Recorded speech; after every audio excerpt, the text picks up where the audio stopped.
I'm Trevor Stevenson, and welcome to Your Story Will Be Different. This is a narrative play podcast where I tell you the story that comes to be from playing a solo tabletop role-playing game. For this session, we're playing Pöltr by Starshine Scribbles, which is a solo journaling game about being a Ghostbuster in the gig economy. Let's dive right in.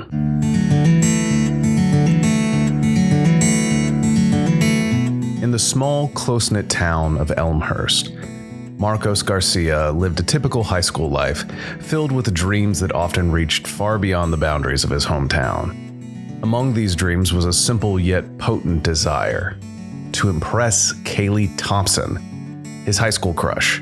Kaylee had a warming smile and a gracefully cool demeanor that seemed to allow her to glide through the halls of Elmhurst High, captivating Marcos's attention since freshman year. Marcos had concocted what he thought was a flawless plan to win Kaylee's admiration. Inspired by countless movies where the hero pulls up in a stunning vehicle to woo his love interest, Marcos set his sights on a specific symbol of teenage freedom and allure: a muscle car. After scouring the internet, he found the perfect candidate: a pale blue Mustang, a beacon of classic American power, listed for just $5,000. This car wasn't just a vehicle, it was his ticket, a way to make a statement that he was someone worth noticing. But beyond his vivid daydreams of driving Kaylee around town with the windows down and music blaring, reality held a firmer grip on Marcos's circumstances. His family was not wealthy, and every major expense required careful consideration and planning, not to mention the debate. When Marcos approached his father about the Mustang, his request was met with a firm, unwavering no. His father also did his best not to laugh at the idea. He saw this as an opportunity to instill a lesson rather than fulfill a whimsical desire. "If you want something in life, you work for it," his father declared. Not unkindly, but firmly enough to dash any hopes of an easy acquisition. He suggested that Marcos follow the family tradition that he and his father before him and his father before that get a job and earn the car himself.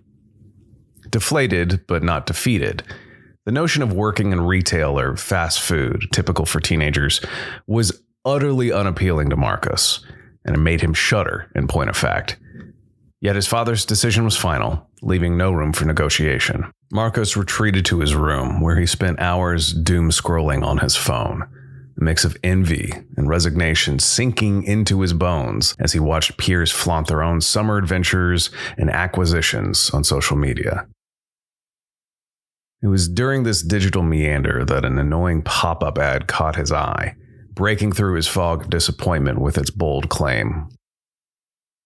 Looking for some quick cash? Easy Real Estate Cleanup Company offers same-day pay.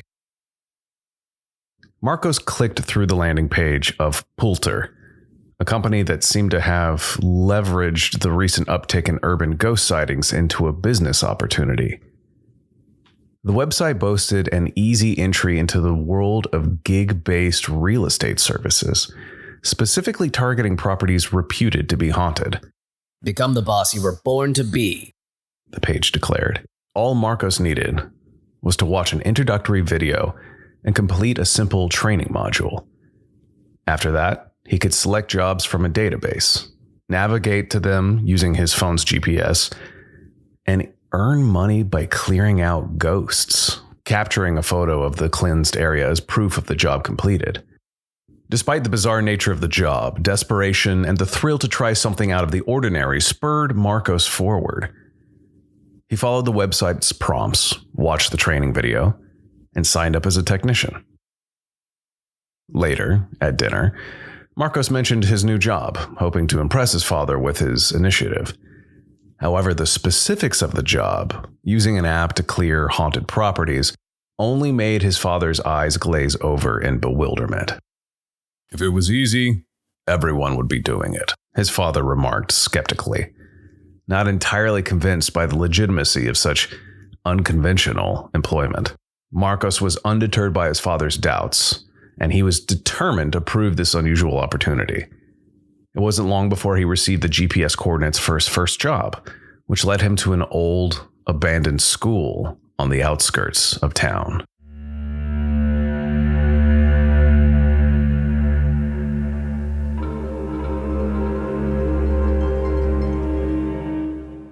The sun was setting as Marcos arrived at the abandoned school, a relic from a bygone era now swallowed by overgrown ivy and the relentless passage of time. The building loomed ominously against the twilight sky, its broken windows like dark, watching eyes. Marcos's heart thumped in his chest, not just from the nerves but also from the adrenaline of stepping into the unknown. He reminded himself that he was there for a purpose, that this was now his job. He pushed open the creaking front gate and walked up the cracked pathway leading to the main entrance. The door was surprisingly unlocked, though a rusty old sign warned, "Enter at your own risk."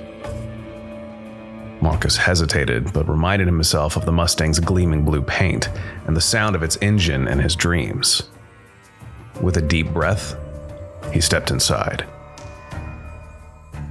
The interior of the school was a time capsule of decay. Desks and chairs were strewn haphazardly through the hallways, and old posters peeled from the walls. His footsteps echoed in the empty corridors, each sound amplified by the silence of abandonment.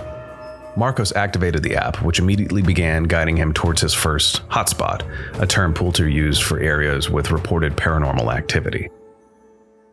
As he approached the old restroom, the air grew noticeably colder, a common sign of ghostly presence as noted in the training video. The door swung open on its own as he neared, a cliché move that did nothing to ease his nerves. Inside, the mirrors were fogged and the faucets dripped steadily, creating an eerie rhythm. Marcos's breath quickened as he saw the reflection of dozens of children, their ghostly forms surrounding him in the mirror. He spun around, but the room behind him was empty. The sight sent a chill down his spine. Trying to shake off his fear, Marcos explored further. Graffiti covered the walls of a long corridor, the work of previous trespassers, or perhaps something else. Climbing a set of stairs, he entered a classroom that offered a view of the town below. The familiar sight brought a brief moment of comfort until he ventured into the adjacent room. Here, amid old books and scattered papers, Marcos found a collection of clothing that suggested that someone may have been living there recently. A sense of unease settled over him, but his curiosity led him to a loose vent cover that rattled slightly with the draft. Fumbling with it, he discovered a tin can filled with a small stash of money. For a moment, Marcos considered the ethics of taking it, but rationalized it was likely forgotten or abandoned. He pocketed the money, a small victory in the unnerving setting. Continuing his exploration, Marcos entered a part of the school that had collapsed, its ruins a stark reminder of the building's better days. Trash had accumulated in the cavity left by the fallen structure. As he navigated around the debris, a faint scent of women's perfume wafted through the air. It was unsettlingly out of place. He then noticed a mangled form across the room. A school teacher, smiling grotesquely at him. He blinked, and she vanished. Marcos's heart raced, and he hurriedly took another photo with the app, confirming another area cleared. In a room filled with mildew and decay, he found an ominous message scrawled on the wall. "Leave while you can." The warning was clear, but Marcos pressed on, driven by the lure of the car and the money he could earn. He entered what seemed to be a teacher's office, a stern-looking woman staring back at him from a framed photograph on the wall. Her eyes followed him as he moved. As Marcos stepped back into the hallway, he almost jumped when his phone vibrated with a text from his cousin, Chris. The message read, "Heard you're too shy with Kaylee, so I gave her your number and talked you up. You can thank me later." The surprising news momentarily lifted his spirits, and with renewed energy, Marcos continued his eerie odyssey. In the school laboratory, he found a vial of acid mislabeled as a benign chemical. Nearby, a handwritten note expressed the teacher's intense dislike for her students.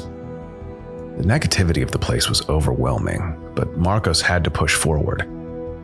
An odd sound drew him back into the hallway, where he discovered a teacher's ID in the middle of the floor. He was certain it hadn't been there before. The screeching sound from downstairs urged him to investigate further. Descending into the basement, he found it filled with different colored puddles, water, bile, urine, and what looked like fresh blood. The janitor's area in the basement was the source of his final and most terrifying encounter that night. The frayed coveralls hanging on the wall animated and lunged at him. Marcus fled the school screaming. His first ghost hunting job ended in sheer terror. Despite the fright, the fine from Pöltr for not completing his gig properly, and the unnerving experiences, Marcus learned much about his own resilience and the depth of his determination to get that Mustang. As the days turned into weeks, Marcus's once tentative steps into the world of ghost hunting began to firm up into a steady stride. Each assignment from Pöltr took him deeper into the underbelly of Elmhurst's forgotten structures. With every cleared site, his confidence grew, but so did the complexity of the hauntings he encountered. Despite this, Marcus's initial fear was gradually replaced by a burgeoning sense of adventure and mastery over his unusual job. He was not only becoming proficient in identifying and clearing spectral presences, but also in handling the emotional aftermath of these encounters. Inadvertently, his newfound confidence slipped over into other aspects of his life. Each job completed meant closer proximity to the Mustang, and by extension, to Kaylee. Their interactions, initially limited to casual greetings in school hallways, had also evolved. Now they exchanged texts regularly, discussing everything from school projects to more personal topics like their aspirations and the nuances of dealing with family expectations. Kaylee was intrigued by Marcus's job, her texts often filled with a mix of concern and fascination. One evening, while Marcus was meticulously preparing his equipment for the next gig, a rumored haunted library, his phone buzzed with a message from Kaylee. Heard about your latest ghost adventures, She wrote. Sounds scary, but exciting. Be safe, okay? This simple expression of concern warmed Marcos, spurring a smile that didn't fade as he typed his response, assuring her that he was getting better at it every time. During this time, Marcus's relationship with his father also saw subtle shifts.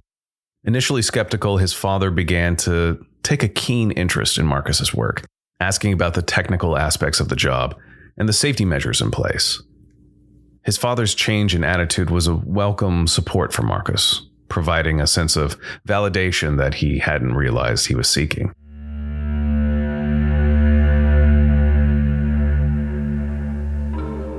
The job at the haunted library proved to be a pivotal moment for Marcus. The building was an architectural relic, its grandeur dimmed by years of neglect. As he stepped through the large oak doors, the musty smell of old books mixed with the colder touch of the unseen welcomed him. His Pöltr app buzzed with a high level of paranormal activity. The screen flickered as it directed him to the heart of the library. The main reading room was suffused with the usual unnatural chill, and the soft rustling of pages turned without human touch echoed through the vast space. Here, Marcos faced multiple apparitions, each bound to their favorite reading spot by unresolved earthly ties. Using the techniques learned from his Pöltr training, he approached each ghost with a mix of respect and firmness, convincing them to move on with carefully chosen words and the cleansing flash of his camera.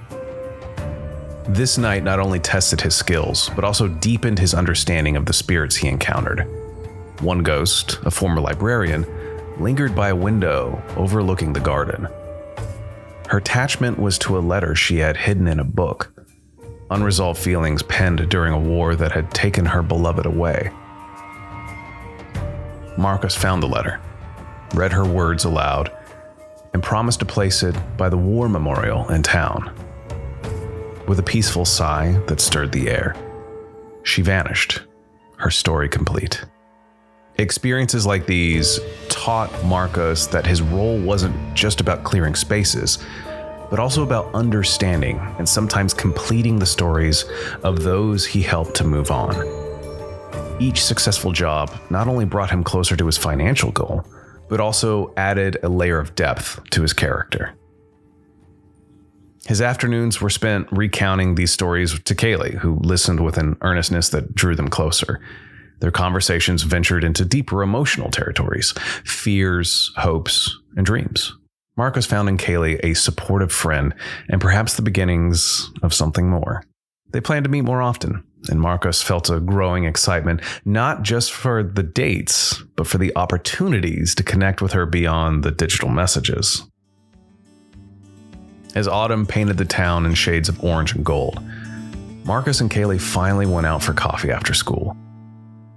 Sitting across from her, Marcos felt a mix of nervousness and contentment.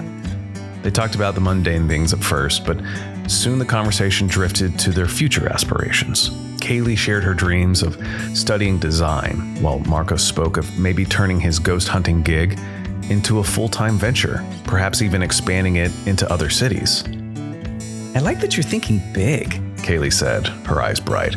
It's kind of brave. It's very you.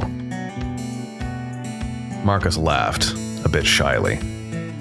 Well, I guess I feel like I have to match the courage of someone who wants to take on the design world, he replied, making her blush.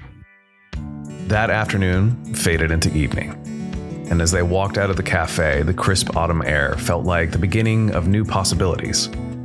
For Marcos, each cleared ghost and each conversation with Kaylee brought him closer to understanding his own desires. Not just the car or the approval of his peers, but a deeper recognition of who he wanted to become. As the leaves continued to fall and the chill of winter began to creep into Elmhurst, Marcos found himself assigned to what would be his most challenging and profound ghost hunting gig yet. The location was an old amusement park at the edge of town, long since abandoned and rumored to be haunted by more than just the echoes of children's laughter. It was a place Marcos knew well, one that held deep personal memories. It was where his mother had taken him on weekends, filling his childhood with joy and warmth. But that was before she became too sick to play with her children.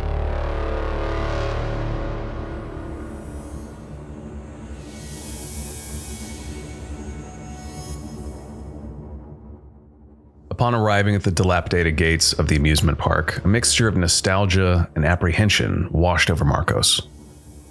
The once vibrant colors of the park and booths were now faded and peeling, and the merry-go-round, which had been his favorite as a child, stood still, its horses frozen in mid-gallop. The Pöltr app buzzed to life, signaling a high concentration of spectral activity near the old haunted house attraction, a place that had scared him as a child but now summoned him as a ghost hunter. With each step towards the haunted house, Marcos reflected on his childhood and then the eerie presence of those who had never left the park.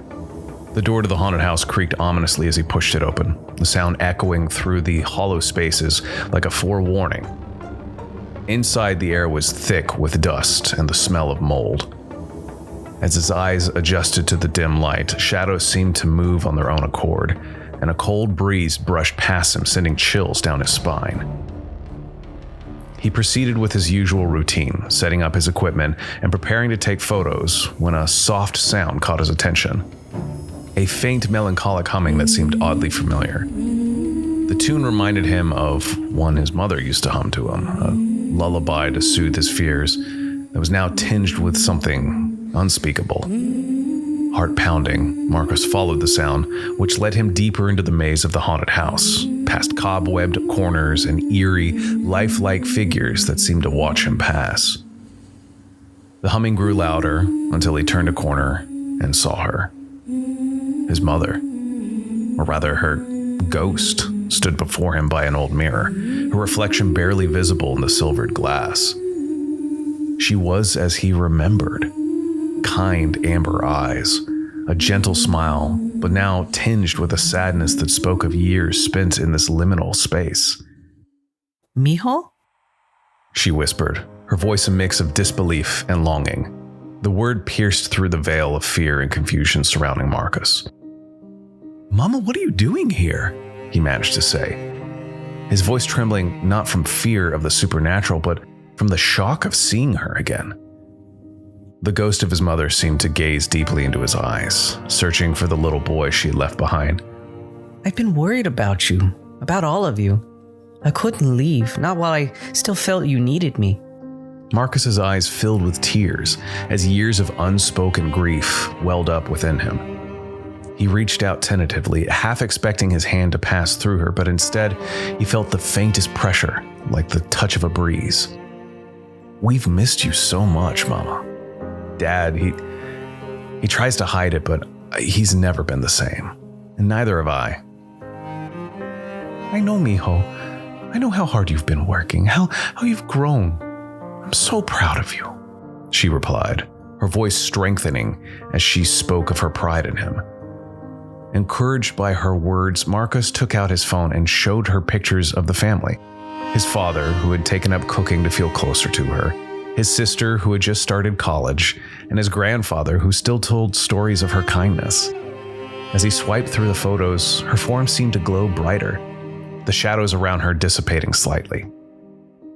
After a moment of silence, he locked eyes with the apparition of his late mother.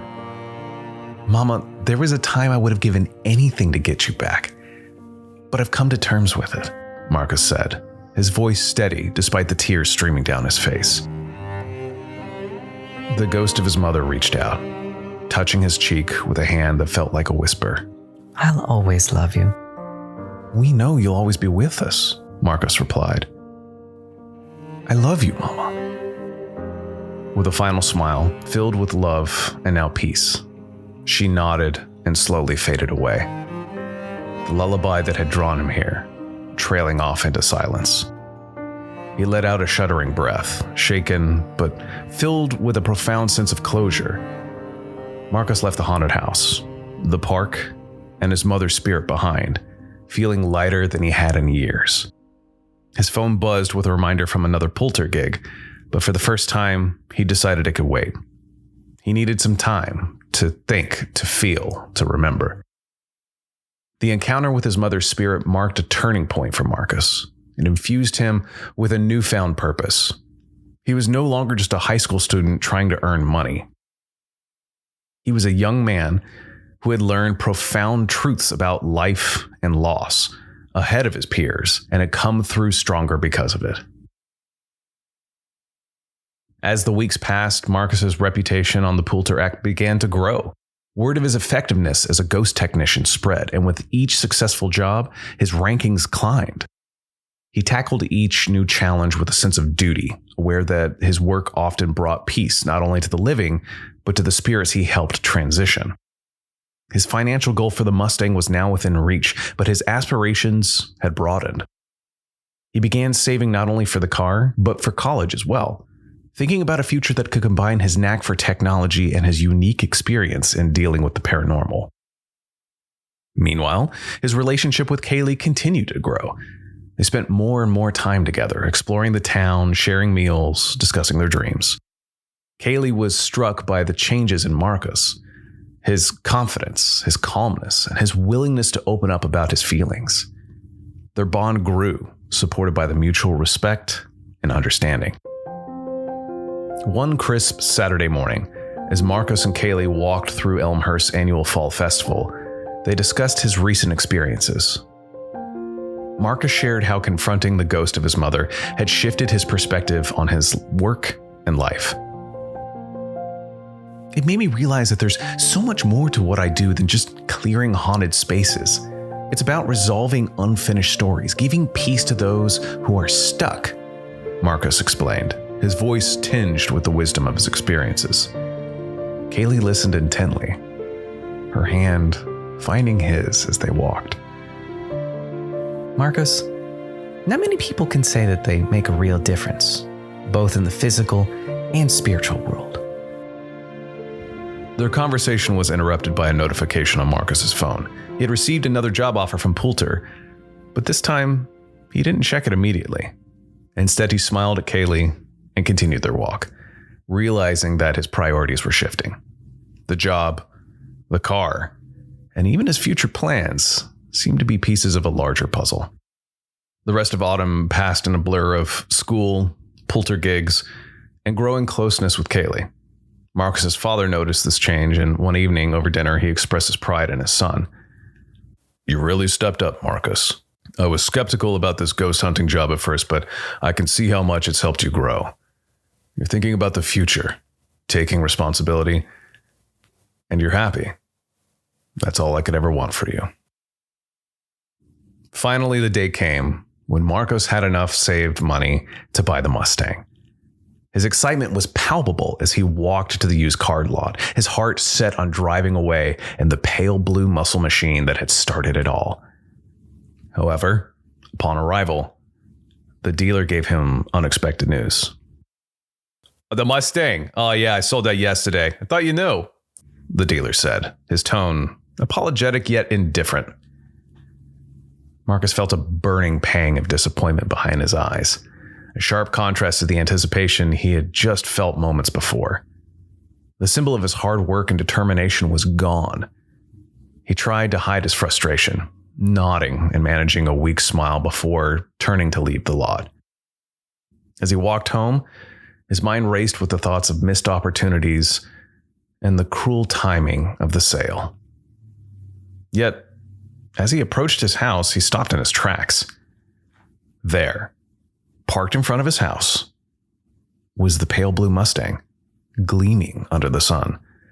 A pink rabbit's foot hung from the rearview mirror, a sign of good luck, or maybe a cocky flaunt at his expense. Confused and curious, Marcus hurried inside to find his family gathered in the living room, laughing and chatting with none other than Kaylee. She turned to him with a bright smile, the keys of the Mustang in her hand. "I heard you wanted this car," Kaylee said, her eyes sparkling with mischief and excitement. "So I bought it. I figured we could share it. After all, we're going to be seeing a lot more of each other, right?" The room erupted in laughter. He hugged Kaylee. "Looks like things have a way of working out," his father said, clapping him on the back. Marcus agreed, a broad smile on his face. He looked at Kaylee, who was holding up the car keys. "So where to first?" She laughed. "Dinner. You're buying." As they walked out to the Mustang, Marcus felt a sense of completeness. He had the car, the girl, and a future full of possibilities. He glanced at his phone, noticing another notification from Pöltr. The engine roared to life, and as they drove off, Marcus knew that his adventures were far from over. But now, they included a new co-pilot. And together, they were ready for whatever lay ahead. As Kaylee drove the car, he looked at the most recent notification, and he mused, "What are you doing tonight?"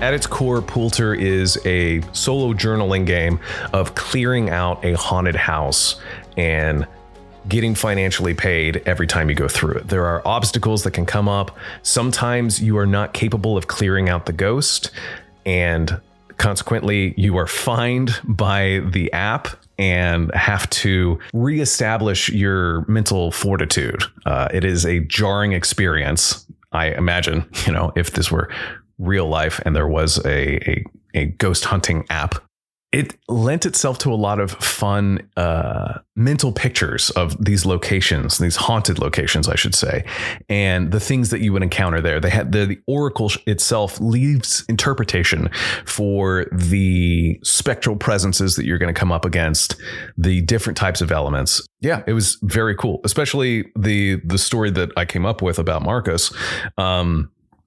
it felt like, somebody who was truly motivated to do this, but was also willing to experiment with the unknown. And it just kind of came to be. So.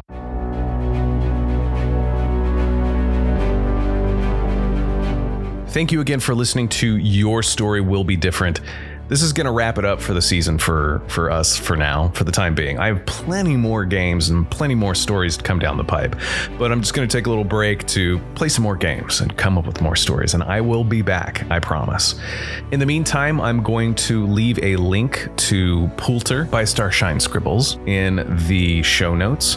And if you want to help out the podcast, it's the same old, right? Leave a review, leave a rating, reach out via social media. I'm on X or Twitter, whatever you want to call it, at YourTTRPG. Let me know how your experiences go with all the games from this season, and any suggestions you have, I'm more than open to. So go ahead and hit me up on Twitter to let me know. As I said, I'm going to leave a link in the show notes to Pöltr so you can go ghost hunting yourself. Be sure to let me know how it goes, but just remember, your story will be different.